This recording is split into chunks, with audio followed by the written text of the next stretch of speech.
या फिर strength of column with zero eccentricity, या फिर strength of column with zero eccentricity, column with zero eccentricity, zero eccentricity, इन दोनों में से आपसे कुछ भी बोला, मतलब क्वेश्चन में लिखा आ सकता है, ultimate strength of the column या फिर strength of column with zero eccentricity. तो ये दिया जाएगा, that is P U Z is equal to 0.45 F C K into A C plus 0.75 F Y into A S. So this is the ultimate strength of column with zero eccentricity. GATE में, ESC में, objective के अंदर ये equation directly पूछी हुई है, SSC में भी जो है वो आ सकती हैं, हो सकता है पूछी हुई होगी, बट अभी तक तो नहीं मिली। ठीक है, तो ये आपको ध्यान रखना है कि भाई जीरो एसेंट्रिसिटी के साथ और अल्टीमेट का मतलब जब एसेंट्रिसिटी जीरो है रियल में, तब उस केस में यहां तक स्ट्रेंथ जा सकती है। नोट करो।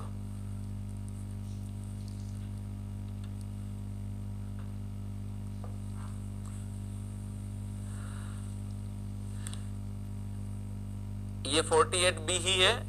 राजन विशाल प्लीज बता दीजिए सर की स्ट्रेन इन कंक्रीट का जो कंक्लूजन आपने एक साथ बताए थे, क्या रह गया बेटा? डाउट क्या? 5th पॉइंट हो गया, please repeat statement for tension consider और tension not consider. Tension consider का मतलब है क्रेक हम मान रहे हैं, value of epsilon L C S what. ये आपको कैसे निकला आया है, पहले इसको लिखो, मैं वापस उस पर चला जाता हूं। ये लिख लिया होगा सबने? कुछ डाउट अभी भी जो है वो इस वाले पोर्शंस में है। कहां गए चल।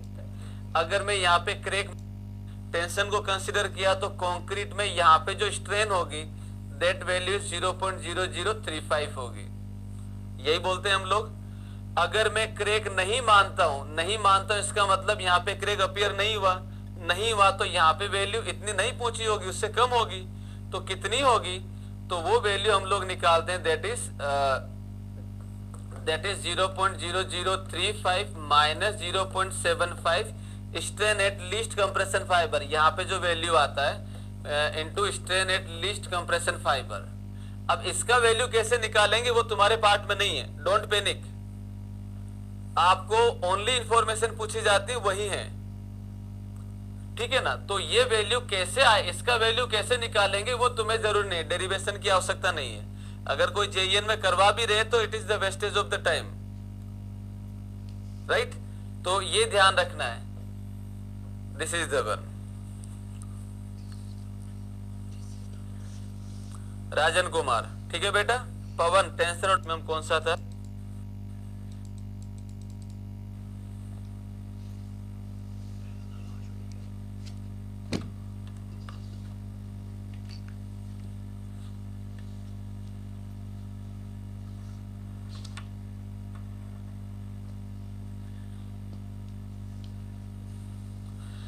Design a RC column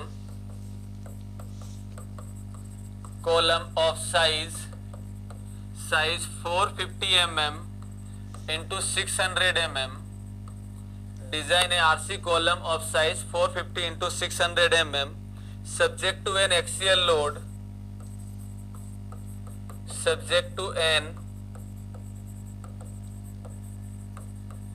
axial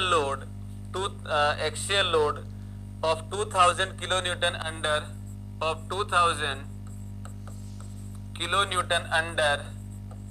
service load condition.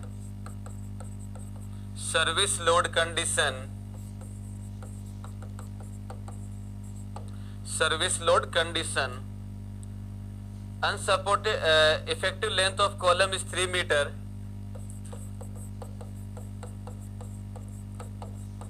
Effective length of column is 3 meter.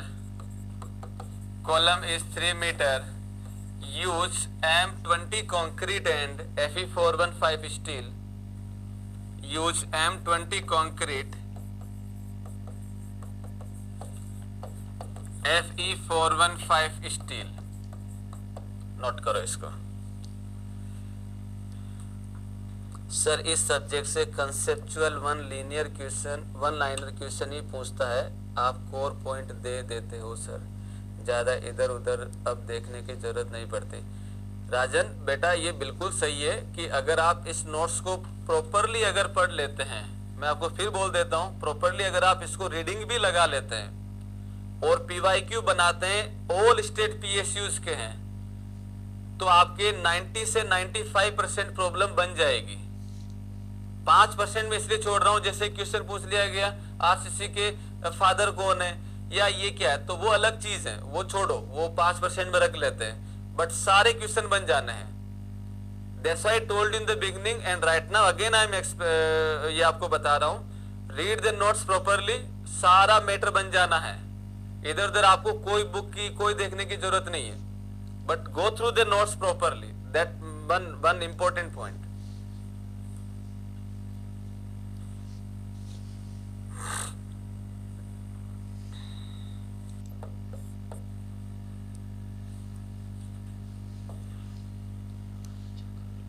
और अगर आप लोग पीवाईक्यू बना रहे होंगे, जहां तक मैं समझता हूं सब लोग बना रहे होंगे, तो किसी को समस्या नहीं आई होगी, एज आई न्यू दैट। और अगर कोई क्वेश्चन है जिसको नहीं बन रहा है, सेंड इट टू मी, जितना पॉसिबल है मैं इमीडिएट आंसर भी दे रहा हूं। फिर बोल रहा हूं, अच्छा अभी मैं नंबर दे देता हूं, this is the my number,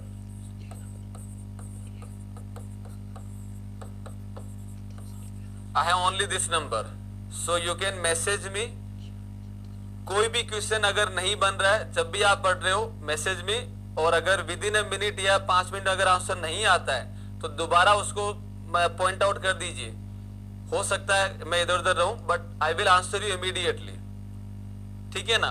5 minute के अंदर अगर आंसर नहीं मिल रहा है तो फिर आप उसको पॉइंट करिए कि सर नहीं आया आंसर, एक्सप्लेन मी इमीडिएट। जब आप क्वेश्चन कर रहे हो उसी टाइम सॉल्यूशन आपको चाहिए होता है, तभी माइंड के अंदर चीजें जो है वो फिट बैठती हैं। प्रॉब्लम आ जाए, उसका सॉल्यूशन अगर 3 घंटे बाद में या 1 दिन या 2 दिन बाद में अगर आता है तो उसका कोई सेंस नहीं है। तो इसके लिए आपको थोड़ा सा एक्टिव होना पड़ेगा। अगर रहता है डाउट पूछिए, नहीं रहता है दोबारा पॉइंट या क्वेश्चन मार्क करके कुछ भी करके find the answer. I will try to answer immediately, ठीक है ना। तो ये कोशिश करिए सबसे बन जाए। We are very ending to this subject. इस टॉपिक के बाद में हमारे पास एक टॉपिक ऐसा बचता है जो आपको करना है, दैट इज द फाउंडेशन, और आपका ऑलमोस्ट सब्जेक्ट लगभग फिनिश है। प्री टेस्ट भी कराऊंगा बट इतना ज्यादा नहीं है, लेकिन फिर भी हम लोग इसको देख लेंगे अच्छे से।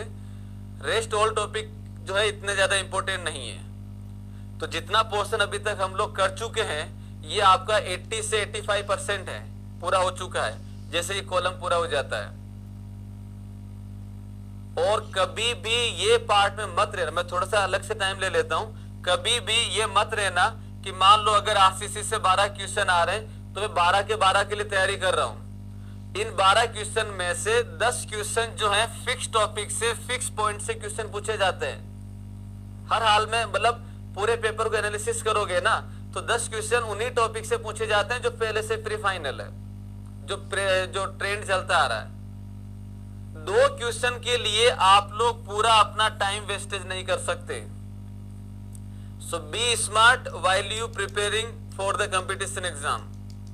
हर सब्जेक्ट के अंदर मान लो किसी में 10 आ रहे हैं, किसी में 8 आ रहे हैं, किसी में 6 आ रहे हैं, तो हर सब्जेक्ट में 6 से 7 क्वेश्चन ऐसे होंगे, 5 से 6 क्वेश्चन ऐसे होंगे, 3 से 4 क्वेश्चन ऐसे होंगे जो फाइनल है कि भाई ये तो इन्हीं टॉपिक से ही पूछे जाने हैं। तो 100 में से अगर आप देखोगे ना तो 60 से 70 क्वेश्चन में भी मोर ये क्वेश्चन प्री फाइनल है, और इतना ही कर लो तुम तो तुम्हारी रैंक वैसे अच्छी बन जाए। इसको बोलते हैं स्मार्ट स्टडी। साइंटिस्ट नहीं बनना है तुम्हें चाहिए पोस्टिंग, सीपीडब्ल्यूडी में नौकरी मिल गई, बात खत्म। तो पढ़िए इस तरीके से, ये ध्यान रखिएगा। और नोट्स जो भी सर यहाँ पढ़ा रहे हैं, रीड द नोट्स प्रॉपरली, क्योंकि जो भी फैकल्टी यहाँ है वो सारे जितने भी कंपटीशन एग्जाम के पॉइंट हैं, क्वेश्चन हैं, उनको लेके ध्यान में रखते हुए अपडेशन क्या हो सकता है, नया क्या पूछा जा सकता है, वो सारे आपको पॉइंट आउट कर रहे हैं, ठीक है ना। तो बस ये कोशिश करिए कि ये सारा कर पाए।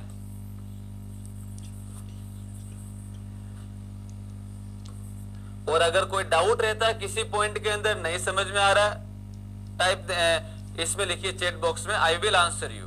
That's one. चलो जी,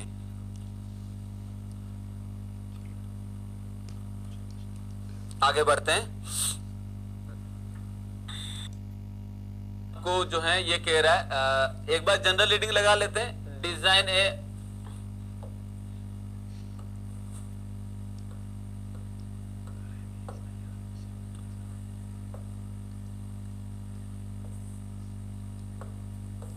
क्वेश्चन क्या बोल रहा है आपको? क्वेश्चन ये कह रहा है design a RC column of size 450 into 600 subject to an axial load of 2000 kilo newton under service load condition. Effective length of column is the 3 metre. M20 concrete and Fe415 steel हम लोग जो है वो use कर रहे हैं। चलिए, अब ये तो हमने फॉर्मल रीडिंग लगा ली ताकि हमें ध्यान में रहे कि आगे हमें करना क्या है और कैसे है। अब मैं वापस रीड कर रहा हूं क्वेश्चन को। पहला वर्ड लिखा गया डिजाइन, पहला वर्ड लिखा गया डिजाइन। तो जैसे ही मैं डिजाइन लिखता हूं तो डिजाइन वर्ड पढ़ते ही मेरे दिमाग में आ जाता है कि मुझे डायमेंशन निकालना है और इस डायमेंशन के लिए एरिया ऑफ स्टील निकालना है। अब अगर मैं यहाँ पे मेरे पास में मुझे बीम का अगर डिजाइन करना है तो बीम के लिए मुझे क्या निकालना रहता है? B and D, right. ये हम लोग देख चुके हैं। स्लेब के लिए अगर मुझे डिजाइन करना है तो मैं ओनली डेप्थ निकालता हूं क्योंकि बी का वैल्यू 1 मीटर होता है। कॉलम के लिए अगर मुझे देखना है तो कॉलम में cross section dimension B into D ये निकालते हैं, क्रॉस सेक्शन डायमेंशन। फुटिंग की अगर मैं बात करता हूं तो फुटिंग में जो निकाला जाता है length, width and depth of the footing, तीनों निकालते हैं। तीनों वैल्यू कैलकुलेट की जाती है। चलिए, तो पहला वर्ड पढ़ते ही दिमाग के अंदर ये सारी बातें एक साथ आ गई कि भाई इसके लिए ये हम करने वाले हैं। आगे क्या बोल रहा है? Design a RC column, RC column. तो जैसे कॉलम की बात करी तो ये हटा दो, ये हटा दो। अभी हम सिर्फ इसकी बात करेंगे। तो डिजाइन करना है यानी कि डायमेंशन और एरिया ऑफ स्टील निकालना है। और कॉलम के लिए डायमेंशन कौन सी हो जाएगी? बी और डी। आगे क्या बोल रहा है? आगे ये कह रहा है आरसी कॉलम ऑफ साइज, ये लो जी। तो भाई साइज तो मुझे गिवन है, ये गिवन है मतलब ये वाला पार्ट गिवन है। तो यहाँ पे सिंपल सा बचा एरिया ऑफ स्टील निकालना, बात खत्म। और एरिया ऑफ स्टील निकालने के लिए मेरे पास में इक्वेशन जो है वो एक ही है। अगर मैं WSM से करूंगा तो इक्वेशन हो जाएगा sigma ESC into AS plus sigma CC into ESC। और अगर मैं LSM से करूंगा तो this is the 0.4 into FCK into AC plus 0.67 FY into AS। This is in LSM। अभी नहीं पता WSM LSM में आगे क्या बोल रहा है, बट ये दिमाग के अंदर आ गया। एरिया ऑफ स्टील निकलेगा जो इससे निकलेगा। अब इसमें मैं ये जानता हूं इसका वैल्यू ग्रेड ऑफ स्टील पे डिपेंड करता है, ये ग्रेड ऑफ कंक्रीट पे डिपेंड करता है। और ये एरिया ऑफ स्टील मुझे निकालना है, ये मुझे दिया ही होगा। तो ये मैं लिख सकता हूं ग्रॉस एरिया में से एरिया ऑफ स्टील हटा दूंगा तो कंक्रीट का एरिया आ जाएगा। सेम चीज इसमें होगी। LSM में करूंगा तो यहाँ पे फैक्टर्ड लोड लिखूंगा, बाकी सारा वो का वही है। एक इक्वेशन एक अननोन। अगर मैं LSM से इस इक्वेशन को यूज करूंगा तो पहले मुझे मिनिमम इंटेंसिटी वाली कंडीशन देखनी पड़ेगी, ये इक्वेशन तभी यूज होगी। ये मैं दिमाग में सोच रहा हूं। आगे देखें, subject to an axial load 2000 kilo newton under service load condition. अगर मैं WSM से करूंगा तो यहां पे 2000 की जगह 2000 ही लिखा जाएगा।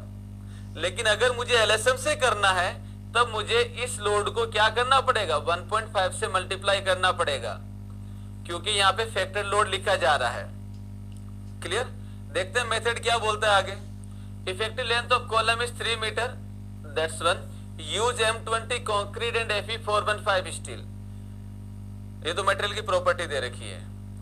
Now the point is that कि इसमें इस क्वेश्चन में मेथड को लेके कुछ नहीं बोला गया है। WSM से भी किया जा सकता है तो LSM से भी किया जा सकता है। RCC में अगर किसी भी क्वेश्चन के अंदर मेंशन नहीं रहता है कि WSM से करना है या फिर LSM से करना है, तब उस केस में LSM से ही सोल्व करना है। ये ध्यान रखना। क्या सोल्व करना है? LSM से सोल्व करना है। तो मतलब मैं LSM से सोल्व करूंगा तो ये मेरे पास में हट गया, ये लो हटा दो। अब ये हो गया। मेरे दिमाग के अंदर पिक्चर एकदम क्रिस्टल क्लियर है कि मुझे एरिया ऑफ स्टील निकालना है। एरिया ऑफ स्टील के लिए ये इक्वेशन यूज करूंगा या फिर ये वाली इक्वेशन यूज करूंगा, P U is equal to C R 0.4 F C K into A C plus 0.67 F Y into A S, क्योंकि इसमें तो मेंशन नहीं है शॉर्ट कॉलम है या फिर लॉन्ग कॉलम है, that I need to check. अगर शॉर्ट कॉलम हुआ तो ये वाली यूज करेंगे, लॉन्ग हुआ तो ये वाली यूज करेंगे। तो सबसे पहले मुझे चेक करना पड़ेगा, सबसे पहले मैं चेक करूंगा लॉन्ग और शॉर्ट कॉलम। कैसे चेक किया जाएगा? L बाई बी वैल्यू से। लेस देन 12 हो गया तो short column, greater than equal to 12 हो गया तो लॉन्ग कॉलम। मान लेते हैं शॉर्ट कॉलम में आता है, मान लेते हैं शॉर्ट कॉलम में आता है, इसको यूज नहीं करेंगे, इसमें करेंगे। अब शॉर्ट कॉलम में आता है तो ये इक्वेशन में तभी यूज कर सकता हूं, ये इक्वेशन में तभी यूज कर सकता हूं जब मेरे पास में ई एक्स मिन का वैल्यू लेस देन आ जाता है 0.05 बी से और ई वाई मिन का वैल्यू लेस देन आ जाता है 0.05 डी से। दोनों ही लेस देन आना चाहिए। अगर ये दोनों लेस देन आते हैं then I can use this equation only, if not then फिर वो इसेंट्रिक और बाइसेंट्रिक में चला जाएगा। क्लियर हो गया? तो क्या हुआ, पहले सेक्शन चेक करो, कॉलम कौन सा है, लॉन्ग या शॉर्ट, फिर मिनिमम इसेंट्रिसिटी चेक करो। चेक करने के बाद में अगर शॉर्ट आ जाता है, मतलब दोनों ही लेस रह जाती है, तो इक्वेशन को यूज कर लो। अब यहाँ पे लोड की जगह 1.5 इंटू 2000 लिख देंगे। ये पता है एफसी के दे रखा है 20, एरिया ऑफ कॉन्क्रीट नहीं पता, ये दे रखा है एरिया ऑफ स्टील मुझसे पूछा गया, तो मैं ये जानता हूं कि टोटल एरिया जो होता है वो क्या होता है, area of steel plus area of concrete.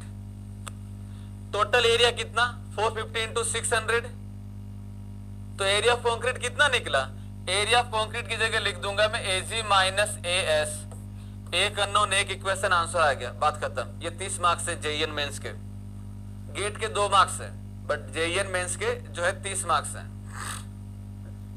इसमें कोई समस्या हो तो बताओ, टेल मी एनीवन।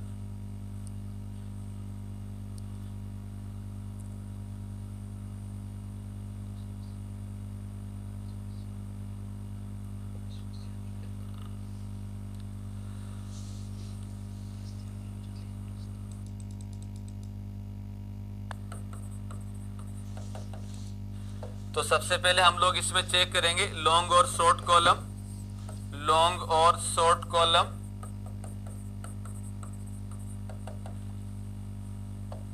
तो लॉन्ग और शॉर्ट कॉलम के लिए that is L effective by B value. L effective कितना हो जाएगा 3000 by B, B is the 450, so here the value is, एक तो कोई आंसर नहीं देता, क्या मतलब, एक ऑनलाइन में ऑफलाइन में समझ में आता है, बोलने में डर लगता है, यहाँ काहे का डर है, छोड़ो, that's better.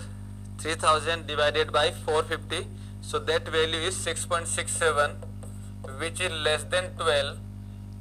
This is the less than 12, so we can say it is the short column, it is short column। ये आपके पास में हो जाएगा, ये short column होगा।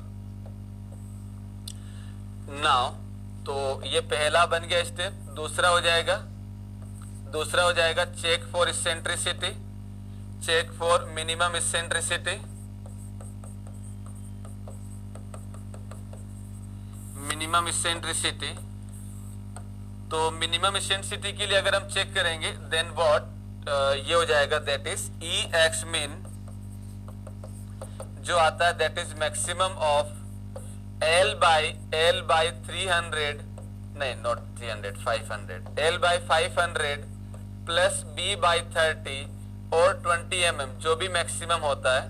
तो यहाँ पे जब हम वैल्यू पुट करेंगे तो क्या हो जाएगा, L is the 3 metre, so this is the 3 metre divided by 500 plus B 450 by 30, so the answer is, ये हो जाएगा 6 और 15 21, तो आ जाएगा 21 mm। तो यहाँ पे ई एक्स मिन का जो वैल्यू लिखेंगे हम लोग वो क्या आ जाएगा, ई एक्स मिन दैट इज द 21 mm। आगे बढ़ने से पहले मुझे इसको चेक करना पड़ेगा वेदर इट इज लेस और मोर, विथ 0.05 बी से, तो इसको चेक कर लेते हैं, 0.05 बी से, तो ये हो जाएगा 0.05 बी, बी इज द 450, तो इसको सोल्व करोगे तो ये हो जाएगा 22.5, 22.5 mm। So this value is the less, तो ये मेरे पास पहली कंडीशन तो ओके आ गई कि E X min less than है 0.05 बी से। Okay, similarly check E Y min, minimum Y direction में सेंसिटिव बताओ कितना होगा, क्विक। तो ई वाई मिन आ जाएगा दोस्तों मेरे पास, दैट इज ई वाई मिन जो होगा that is max of L by 500 plus D by 30 और 20 mm, this is the 3000 divided by 500 plus 600 divided by 30 और 20 mm, ये 20 mm हो जाएगा। तो इसको सोल्व करेंगे तो क्या होगा, 6 और 20, ये हो जाएगा 26 mm। तो ई वाई मिन का जो वैल्यू आ रहा है मेरे पास that is, e Y min का वैल्यू आ रहा है that is the 26 mm। Check with this one 0.05 d से, so 0.05 into 600, that value is the 30 mm। So this is the less, it means it is okay, it is okay. हाँ, ऐसे answer दिया करो ना, अच्छा लगता है भाई।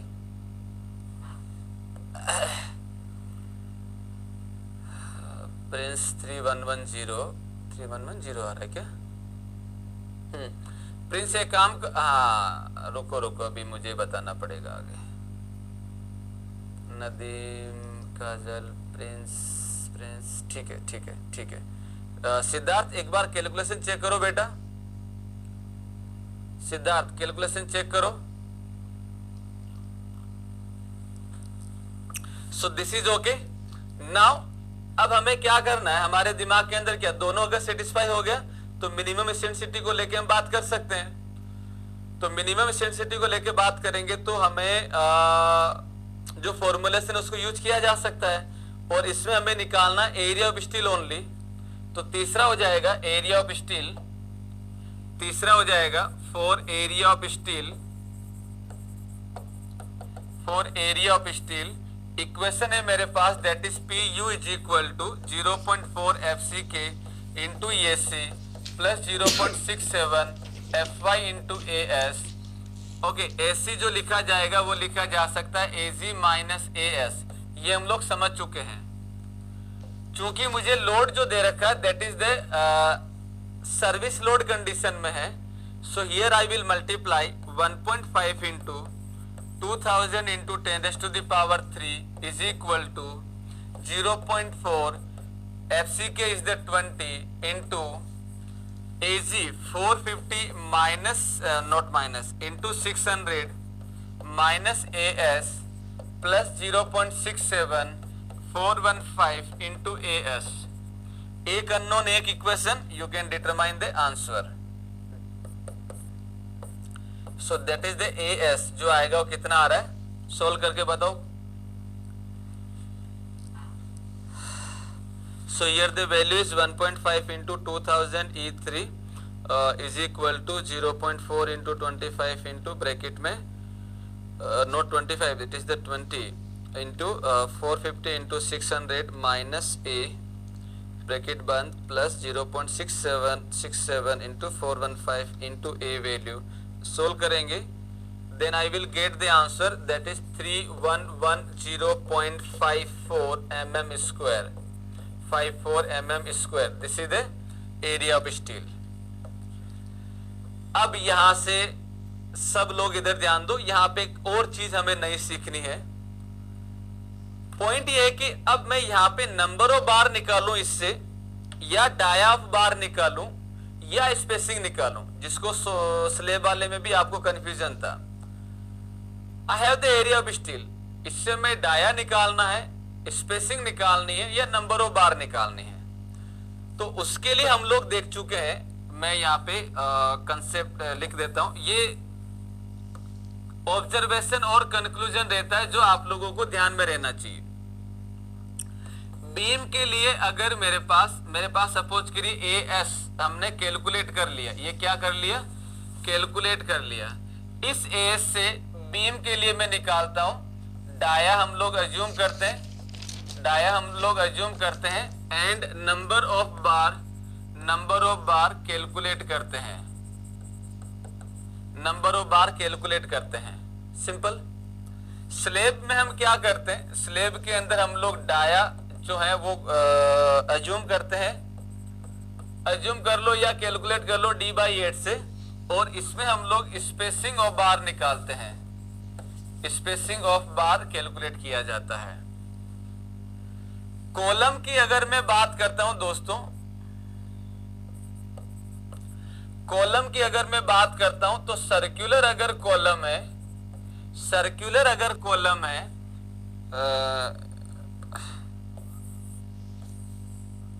अगर सर्कुलर कॉलम है तो सर्कुलर कॉलम में डाया अज्यूम करेंगे और नंबर ऑफ बार निकालेंगे। लेकिन अगर कॉलम रेक्टेंगुलर है तब उस केस में नंबर ऑफ बार फिक्स करेंगे एंड डाया कैलकुलेट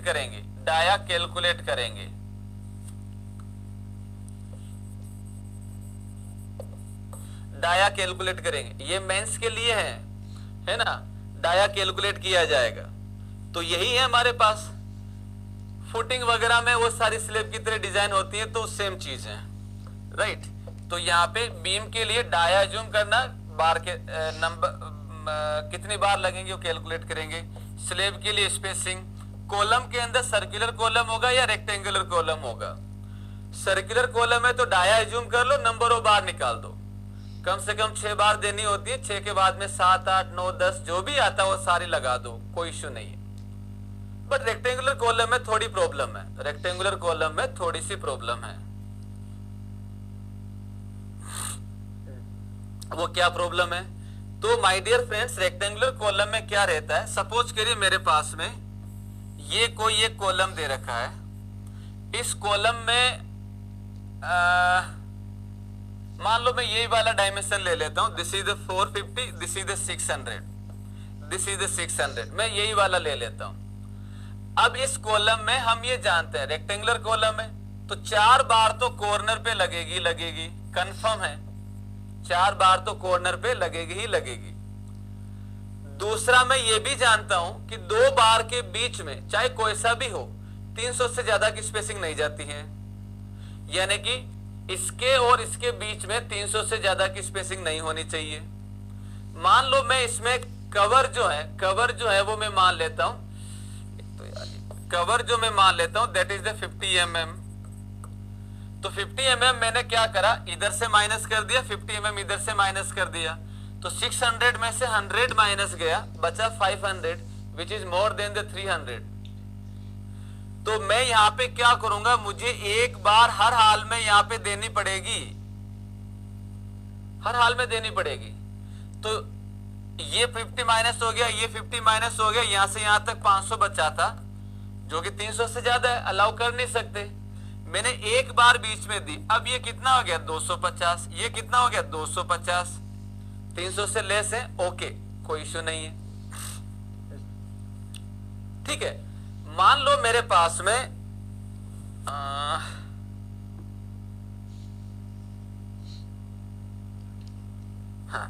मान लो मेरे पास में ये वैल्यू 800 का होता, तब क्या करते? तब मैं यहां पे जो है वो क्या करता, मान लो 1 मिनट मैं इसको दोबारा, अभी इसको 600 ही रखो, मान लीजिए ये वाला वैल्यू भी 300 से ज्यादा आ जाता है, मान लेते हैं ये वाला वैल्यू, ये वाला भी 300 से ज्यादा आ जाता है, तब आप क्या करते? आपकी सोच के अनुसार, चूंकि आप अभी आंसर देते नहीं है, कितना भी बोल दिया, मान लेते मैं ही दे देता हूं। आप क्या करते? आप ये करते दोस्तों कि भाई एक बार यहां पे और लगा देते, एक बार यहां पे और लगा देते, अगर ऐसा सोच रहे हैं तो फिर गलत है, बिल्कुल गलत। अब इसी को मैं एग्जांपल से समझा देता हूं। मैंने यहां पे वैल्यू 600 की जगह क्या कर दिया, 800 कर दिया, 800 कर दिया। 800 करने से ये क्या हुआ, 50 और 50 माइनस हो गया, तो ये कितना रह गया, ये रह गया मेरे पास में, दैट इज द ये रह गया दैट इज द 700। अब अगर मैं यहां पे एक बार बीच में देता हूं तो ये वैल्यू आ रहा है 350, ये बार आ रहा है 350, जो कि 300 से ज्यादा है।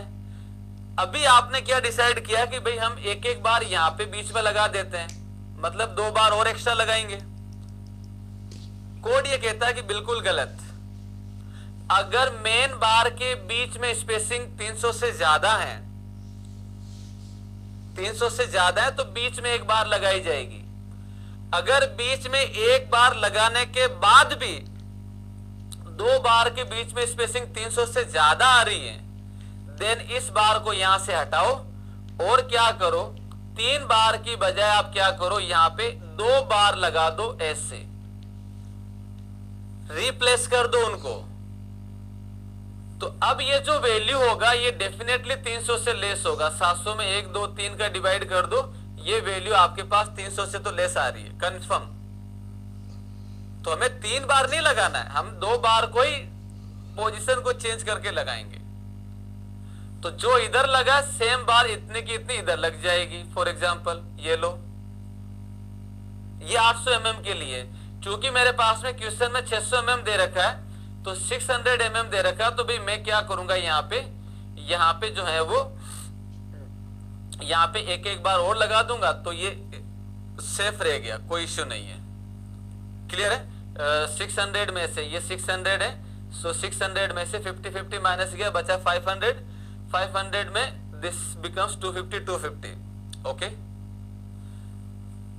Comes on this side, this is the 450, 50 इधर माइनस, 50 इधर minus, remaining 350, again more than the 300, so we'll put the this one more bar in between them। ठीक है, तो जो कॉलम का डायमेंशन मुझे दिया गया है, in this column we already fixed that। कहा गया मेरे पास, look at this। अगर कॉलम के अंदर मेरे पास जो है रेक्टेंगुलर कॉलम है तो मैंने उसमें नंबर ऑफ बार को पहले से फिक्स किया। Here is the number of the bar, तो यहां पे मेरे पास total number of the bar कितना हो गया, टोटल नंबर ऑफ बार हो गया दैट इज द 8। 1 2 3 4 5 6 7 8, 8 बार आ गई। 8 बार से अब मैं क्या निकालूंगा, डाया कैलकुलेट करूंगा। डाया कैसे कैलकुलेट किया जाएगा, तो वही होगा AST is equal to 8 into pi by 4 into d square five square. इस AST की जगह मैं ये लिख दूंगा, 8 बार पहले से फाइनल कर रखी है, डाया आ जाएगा। अब यहां पे भी एक कंसेप्ट और, मान लो डाया आपके पास वैल्यू आ गया, जैसे मान लेते हैं रफली डेटा ले लेता हूं मैं 22.5 फॉर एग्जांपल, ये आ गया। 8 बार अगर आप लगाते हैं तो हर बार का डाया 22.5 होना चाहिए, इससे लेस नहीं हो सकता। क्यों? इससे लेस हो गया तो ये स्टिल कम हो जाएगा, ये कम हो गया तो लोड ट्रांसफर नहीं होगा, कहानी बदल जाएगी पूरी,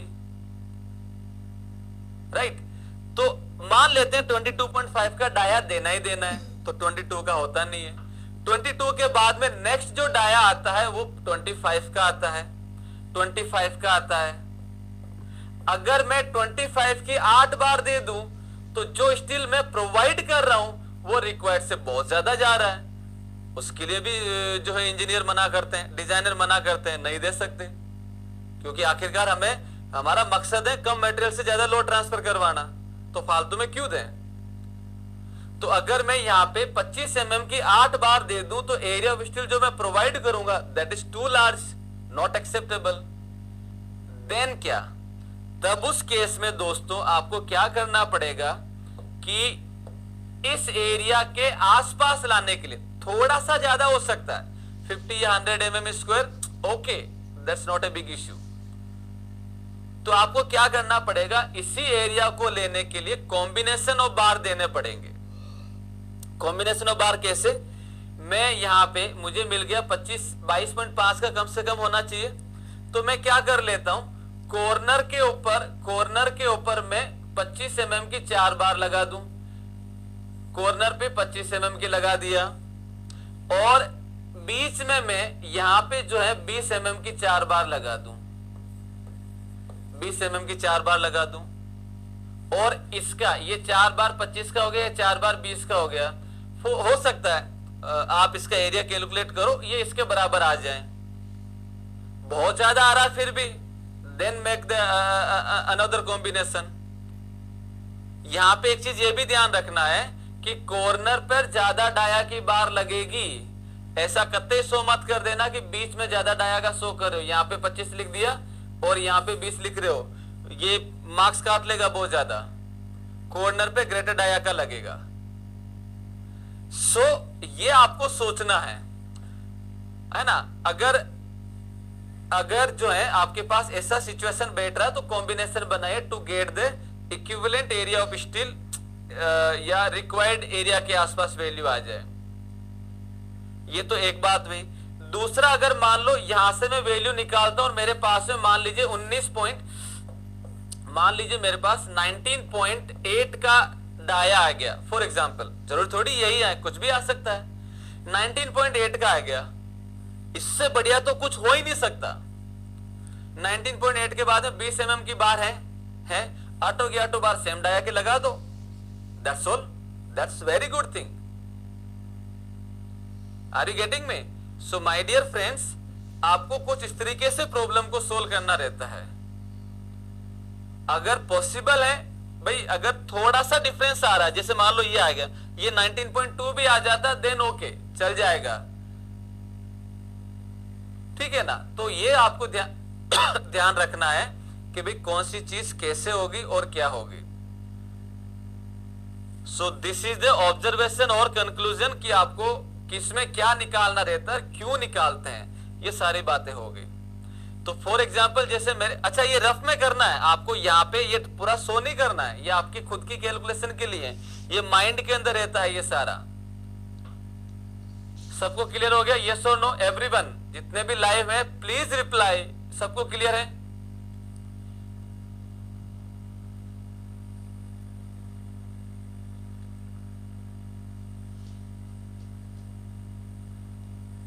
क्योंकि मैंने या तो डायमेंशन को देख के माइंड के अंदर जो है ये तो फाइनल कर लिया कि भाई डाया और बार निकलेगा, और यहाँ पे मैं लिख देता हूं, लिखना नहीं है, ये रफ में करना है। तो रफ में क्या करते हैं, डाया और बार देख लेते हैं। 3110.54 is equal to 8 into pi by 4 into 5 square, ये रफ में करना है।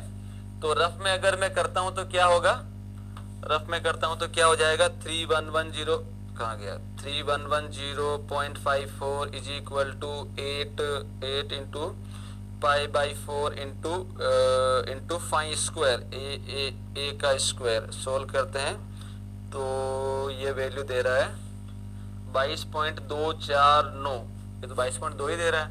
तो डाया का वैल्यू दे रहा है 22.2, तो 22.2 से कम जा नहीं सकते।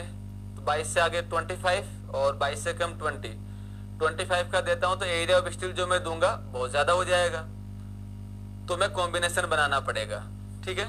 सो यहाँ पे क्या लिखेंगे, for area provided area of steel, area of steel, तो यहाँ पे हम लोग करेंगे प्रोवाइड 4 बार 25 mm डाया, जिसका एरिया हम लोग लिख देंगे, एंड 4 बार 20 mm डाया। अगर आप इस तरीके से लिखते हैं तो एग्जामिनर जो कॉपी चेक करेगा उसको बहुत अच्छा लगेगा। कारण अगर कोई ये लिख रहा है तो एग्जामिनर को पता है कि उस स्टूडेंट को कंसेप्ट एकदम क्रिस्टल क्लियर है, किताबी चीज रट के नहीं आया है वो, ठीक है ना। तो यहाँ पे let's see the value, this is the 4 into pi by 4 into 25 का square. So the value is 1963.5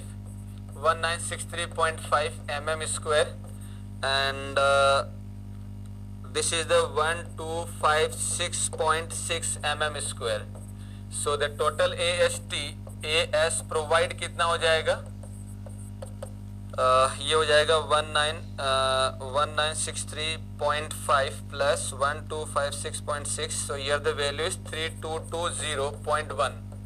ठीक है, कोई इश्यू नहीं है दोस्तों। अभी भी कहानी खत्म नहीं हुई है, अभी भी कहानी खत्म नहीं हुई है। ये स्टील हम लोग अभी प्रोवाइड कर रहे हैं, ये स्टील हम लोग अभी भी प्रोवाइड कर रहे हैं। This steel should not less than 0.8% of gross cross section area and should not more then 6% of gross cross section area. ये 0.8% से कम नहीं रहनी चाहिए और 6% से ज्यादा नहीं आनी चाहिए।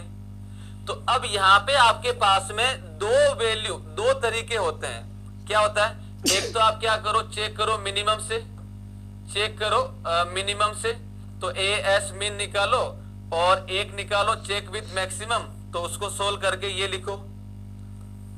ठीक है, दूसरा तरीका क्या है, इसी का परसेंटेज निकाल लो, सीधी सी बात है, राइट। तो मैं यहाँ पे दूसरा वाला तरीका कर लेता हूं, है ना। तो ये हो जाएगा, ये क्या हो जाएगा, that is percentage of steel provided, percentage of steel provided, जो प्रोवाइडेड कर रहा हूं उसका परसेंटेज कितना, तो ये हो जाएगा that is PT is equal to A S T provide divided by B into D into 100, so that is this value is 3220.10 divided by 450 into 600 into 100. So here I can say 3220.10 divided by 450 into 600 into 100. So that value is 1.19%. So यहाँ पे सीधा सीधा value लिखो, क्या हो जाएगा, क्या हो जाएगा, so AST provide is more than AST, not T नहीं, AST only. AS provide is more than AS min and less than AS max. कैसे पता चल रहा है, AS max होता है that is should not more than 6% and this is the, ये कितना आ रहा है 1.19%, 1.19%. What is this, should not less than 0.8%. एक लाइन में आंसर खत्म, टाइम बच गया, दूसरे क्वेश्चन में यूज करेंगे। और ये अच्छा है, इवन बेटर है। चलो, अब जिसने सॉल्यूशन नहीं लिखा है वो लिख लो, और ये आपके माइंड के अंदर रहना चाहिए।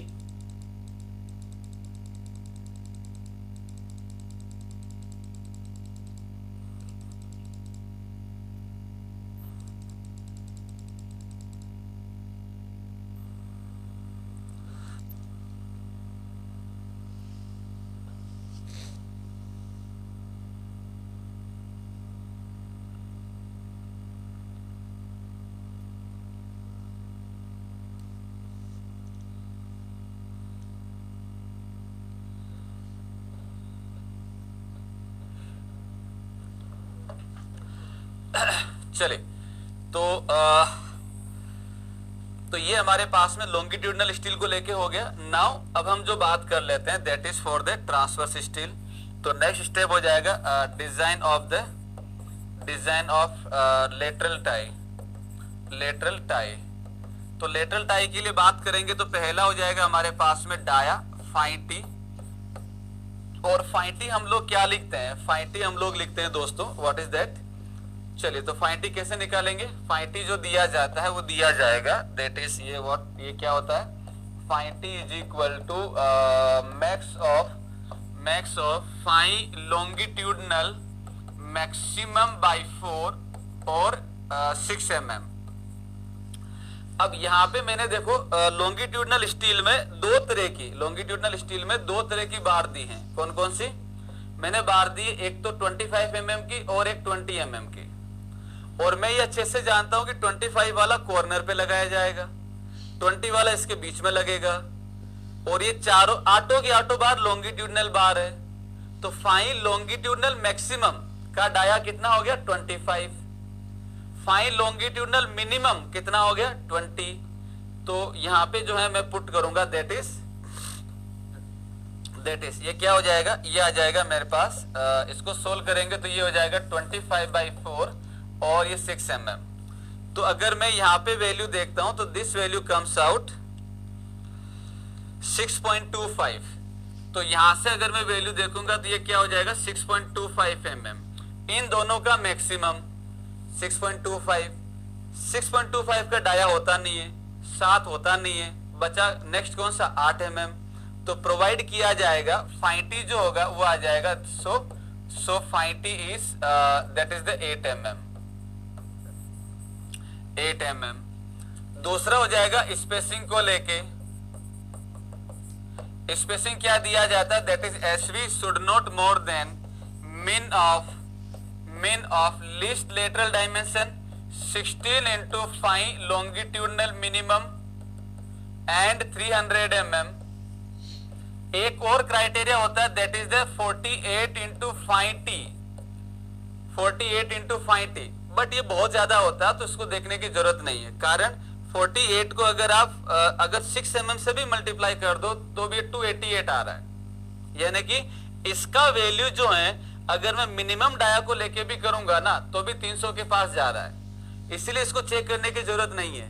बट हाँ एक प्रोविजन होता जरूर है ये, तो आप चाहो तो रख लो वरना इसमें कोई जरूरी नहीं है, ये हमेशा 300 के आसपास ही रहेगा। मिनिमम डायमेंशन हमें दे रखा 450 mm। ये हो जाएगा 16 into 5 लॉन्गिट्यूडनल मिनिमम, तो मिनिमम 20 mm का, तो दिस इज 320 mm। ये हो जाएगा 300। इसको अगर आप देखोगे तो ये हो जाएगा आपके पास 48 into 8। सो यहाँ पे अगर करोगे तो ये आ रहा है दैट इज 384, 384 mm। तो भाई यहाँ पे क्या हो जाएगा मिनिमम ऑफ इन चारों में से जो मिनिमम होगा that will be provide. So minimum is the SV is the 300 mm, SV is the 300 mm, right. चलिए अब इसको डायग्राम में शो कर देते हैं जो आपको मेन पेपर में करना होगा। प्री के अंदर फालतू का कोई भी मत करिएगा ऐसा कुछ। लुक एट दिस, ये हो जाएगा कुछ ऐसे। तो यहाँ पे हम लोग जो है 4 बार दे रहे, एक बार ये, दूसरा बार ये, तीसरा बार ये और चौथा बार ये। ये 4 बार अलग अलग डाया की हो गई और ये 4 बार कम डाया की हो गई। Look at this, look at this and here it is. ठीक है, इसके अलावा हम लोग जो है इसके अंदर स्टील जो प्रोवाइड कर रहे हैं वो प्रोवाइड कर रहे हैं कुछ ऐसे। ये आ जाएगा this is the transverse reinforcement.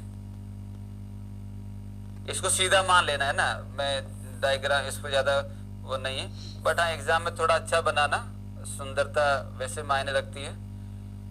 तो इसको क्या बोलेंगे, दिस इज द, ये क्या हो जाएगा मेरे पास 8 mm bar 8 mm 8 mm at the rate 300 mm center to center spacing. 8 mm का डाया है, 300 mm की सेंटर टू सेंटर स्पेसिंग पे लगेगा कॉलम की लेंथ के अलोंग। और ये हो जाएगा मेरे पास दैट इज व्हाट इज, तो ये हो जाएगा this is the 4 bar 20 mm dia, 25 sorry 4 bar 25 mm dia and ये हो जाएगा that is 4 bar 20 mm dia. Dimensions are this is the 600 and this is the 450 mm। इतना अगर आप करोगे तो आपको 30 में से 30 मिलेंगे।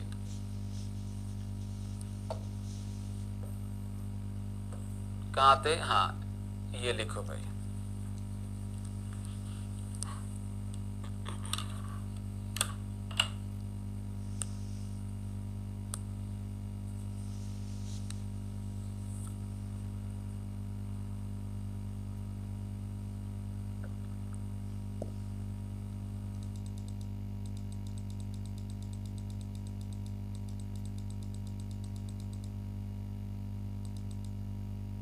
ध्यान रख लेनी है, एक नॉर्मल सी इक्वेशन है और कुछ और बातें जो देखना है।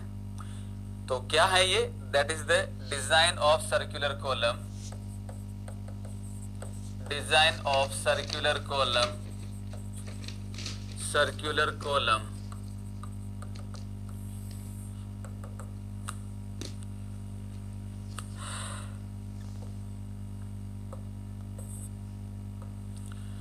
हम ये अच्छे से जानते हैं। कैसे जानते हैं अच्छे से? तो अच्छे से जानने के लिए हमारे पास इसमें ही होगा, इसमें ही होगा। ये रे, हम ये अच्छे से जानते हैं दोस्तों कि सर्कुलर कॉलम के अंदर मैं दो तरीके से रेनफोर्समेंट दे सकता हूं, लेटरल टाई दे सकता हूं। एक हो जाएगा हेलिकल और एक हो जाएगा लेटरल। सर्कुलर कॉलम को दो तरीके से डिजाइन किया जा सकता है। वन हो जाएगा हमारे पास में, that is with lateral tie, दूसरा हो जाएगा with helical reinforcement. Lateral tie का जो कंसेप्ट है, एज इट इज है जैसा हमने इसके लिए किया है, nothing change, no change, same ऐसा कैसा, डिट्टो, कोई चेंज नहीं करना है। स्पाइरल के लिए जो वैल्यू होगा वो थोड़ा सा अलग हो जाएगा, वो क्या होगा वो हम देख लेते हैं सेपरेटली, ठीक है। तो यही चीज हमें इसमें देखना है कि भाई सर्कुलर कॉलम की अगर मैं बात करता हूं तो ये दो तरीके से डिजाइन हो सकता है। पहला हो जाएगा कॉलम डिजाइन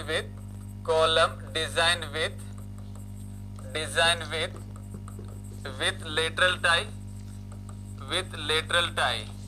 तो लेटरल टाई के साथ अगर मैं बात करूंगा तो क्या हो जाएगा, अगर मैं WSM से स्ट्रेंथ देखता हूं तो क्या होगा, WSM में अगर मैं सर्कुलर कॉलम की स्ट्रेंथ देखूंगा तो that is the P is equal to sigma SC into AS plus sigma CC into ESC,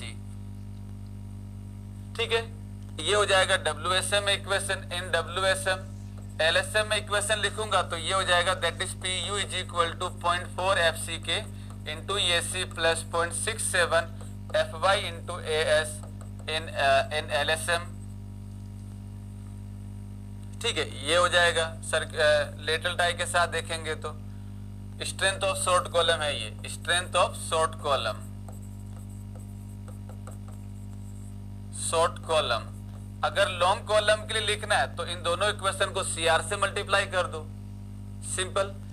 और इसमें लेटरल टाई के लिए अगर हम बात करें तो लेटरल टाई के लिए हमारे पास में फाइन टी जो दिया जाता है that is maximum of fine longitudinal maximum divided by 4 और 6 mm। हालांकि सर्कुलर कॉलम में यहाँ पे मैक्सिमम लिखने की जरूरत नहीं है। क्यों नहीं है? क्योंकि हमने लास्ट प्रॉब्लम में क्या देखा था, लास्ट प्रॉब्लम हमने ये देखा था कि अगर सर्कुलर कॉलम होता है तो हम डाया जूम करके नंबर ऑफ बार निकाल लेते हैं। तो सर्कुलर कॉलम में लगभग क्या सारी बार का डाया बराबर ही रहता है, अलग अलग डाया के नहीं लगाते हैं। तो चाहो तो यहाँ पे मैक्सिमम ना लिखो तो भी चल जाएगा और नॉर्मल रखना चाहो तो वैसे रख लो। पहला हो जाएगा डाया के लिए, दूसरा हो जाएगा पिच के लिए। तो पीटी क्या, एक मिनट, स्पेसिंग के लिए तो SV दिया जाएगा that is should not more then मिन ऑफ लीस्ट लेटरल डायमेंशन। अब यहाँ पे लेटरल डायमेंशन होती नहीं है, यहाँ पे क्या हो जाएगा डाया ऑफ द कॉलम, यहाँ पे हो जाएगा that is dia of column into ये हो जाएगा दैट इज ये क्या होगा 16 इंटू फाइन लॉन्गिट्यूडनल मिनिमम और 300 mm। कोई अंतर नहीं है, सब कुछ वो का वही है, बट थोड़ा सा हमने यहाँ पे चेंज किया। रेक्टेंगुलर के अंदर B और D अलग अलग डायमेंशन होती हैं, सर्कुलर में डाया होता है, so it will be the same. Note करिए, हेलिकल रेनफोर्समेंट में चेंज होगा, वो क्या होगा देखते हैं, लिखो इसको।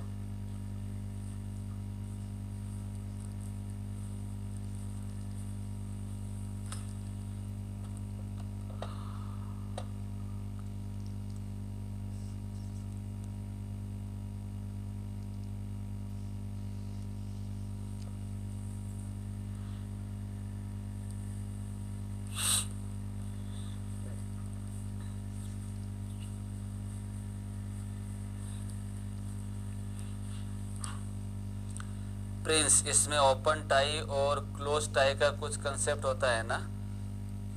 इसमें ओपन टाई वाला नहीं रहता है बेटा, वो उसमें रहता है, उसमें है रेक्टेंगुलर कॉलम में।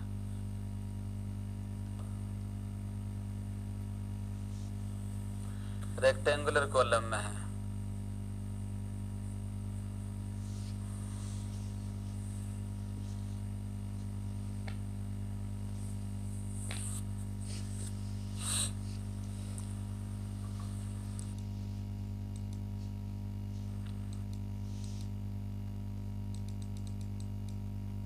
जूम करेंगे ऑफ स्टील, मान लो ए एस का वैल्यू आ गया x x x x x m m square, कुछ डेटा आ गया, और मेरे पास में जो डायमेंशन है, यहाँ पे जो भी डायमेंशन है, यहाँ पे मान लो मैंने x1 डायमेंशन ले लिया, यहाँ पे y1 डायमेंशन ले लिया, तो यहाँ पे इस एरिया का नंबर ऑफ बार से क्या लेना देना, मतलब ये कहने का मतलब ये है कि मैं यहाँ पे नंबर ऑफ बार जो फाइनल करूंगा वो फाइनल कर रहा हूँ डायमेंशन को ध्यान में रखते हुए। नंबर ऑफ बार जो फाइनल की जा रही है, that bar is finalize as per the dimension of this the cross section of the member. अगर दो बार के बीच में spacing is greater than the 300, in that situation will provide one more additional bar to satisfy the maximum spacing criteria. Similarly we do this thing in this side. अगर यहाँ पे ज्यादा हो रही है तो फिर एक बार लगाएंगे, नहीं हो रही तो नहीं लगाएंगे, खत्म बात। तो ये नंबर ऑफ बार फाइनल करने के लिए, नंबर ऑफ बार फाइनल करने के लिए इस स्टील का कोई रोल नहीं है। हाँ ये जरूर है कि भाई जो बार में लगाऊंगा, जितने डाया की लगाऊंगा, उसका एरिया इससे ज्यादा होना चाहिए, ये जरूर है, और वो हमने किया भी है लास्ट प्रॉब्लम के अंदर।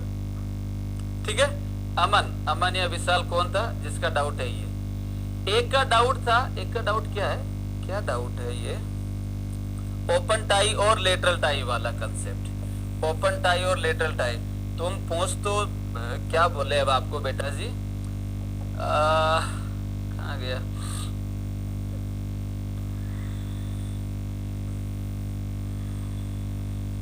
चलो, तो अब लेटरल टाई और ओपन टाई का कंसेप्ट क्या वो भी देख लेते हैं। ये जेएन के लिए मैंने छोड़ दिया था, नहीं था इसलिए जरूरी सॉरी। अगर मान लो मुझे यहाँ पे सपोज करिए अरेंजमेंट ऑफ द टाई वाला कंसेप्ट होता है जो हम लोग जनरली ईएससी के लिए रखते हैं, है ना, वहाँ पे अलग अलग तरह की बातें होती हैं। तो यहाँ पे जैसे मान लीजिए इस तरीके का अरेंजमेंट किया जा रहा है, ऐसा कुछ है, सपोज करिए ऐसे लगाया गया, तो आपने देखा होगा कि लेटरल टाई जो दिया जाता है वो डिफरेंट तरीके से हम लोग देते हैं, वो डिफरेंट तरीके से दिया जाता है।